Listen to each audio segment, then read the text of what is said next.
we're going to continue with the Father's Day theme this weekend. It's the big day.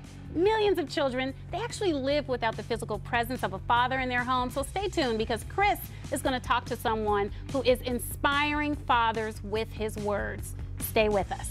Sunday is Father's Day, and our next guest wants to encourage men to push through the hardships, to make the sacrifices, and to stay present as a father in their home. So he wrote a book. It's called Through My Father's Eyes. It's Frank Benischeck. He's joining me right now. Thank you, Frank. How's it going? It's great to be here. It's really great to be here. I hate to start with numbers, but give me some stats. Well, basically, 1 out of 3 kids today, they're growing up in the home without their biological father being present.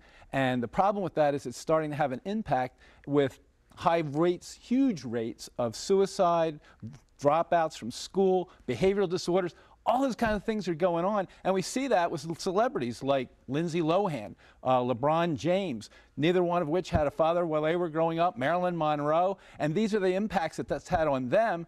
And I created this book, as you mentioned, to go ahead and help fathers push through the difficulties, make the sacrifices to stay home with their families and be present. And I want to share a couple of my favorite stories. Yeah, please. My first favorite story is about a man who went blind.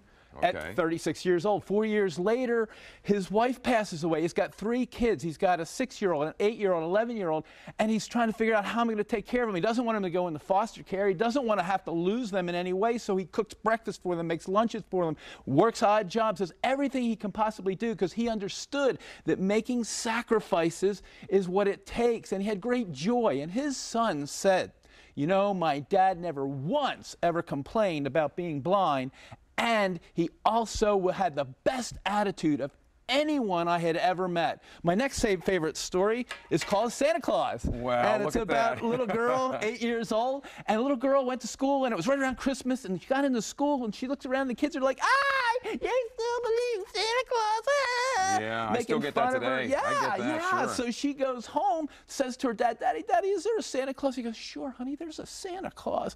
And that night she was all upset, and she went, it was Christmas Eve, and she could see the snow all over the ground, and 2 sleigh tracks leading up to the house. No footprints around. She was inspired. Oh, there is a Santa.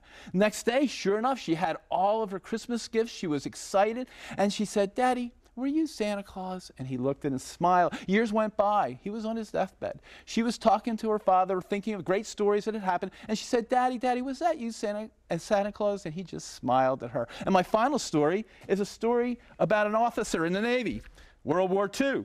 And he called his son and he said, son, I'm going to go ahead and go fight the Japanese. And I have something really important I want you to listen to. And he looked at his son and he said, son, there's 3 things I want you to remember. 1, follow the 10 commandments. 2, live by the golden rule. Do unto others as you would have them do unto you.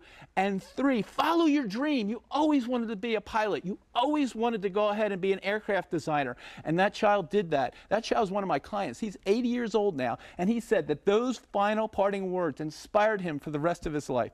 And I want to encourage fathers to make those sacrifices, be there for their families. And I'm fortunate enough to have over 750 children. You're a productive guy. Well, actually, through the Catholic Campus Ministry program I do.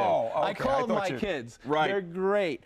But this Father's Day, I want to encourage all fathers to make the sacrifices, be there for their kids, so that one day they can go ahead and talk to their kids, and their kids can be inspired by their dads and say they saw the world through their father's eyes. Oh, Frank Benischeck. Good Lord, I'm exhausted. Me you too. are an animated guy. Good for you. It's called Through My Father's Eyes. Through My Father's Eyes. I assume he inspired you as well. Yes, your father. absolutely, absolutely. My father was a great example, and I'm grateful to have a father like that. Look at that. And he gives pictures of you and the old man right there in the pictures as well. Yep. There you go. That's the book cover. Yep. And there's lots of neat pictures in Yep. there. And you're animated. Good for you. I hope this book is nearly as interesting as you are. No, it's better because it helps change lives. So well, you've changed it's an exciting book, and you can find it where everybody gets all their stuff. Amazon. Of course. Frank, right? thank you so much. Good to have you in here. Pleasure. Thank you so much.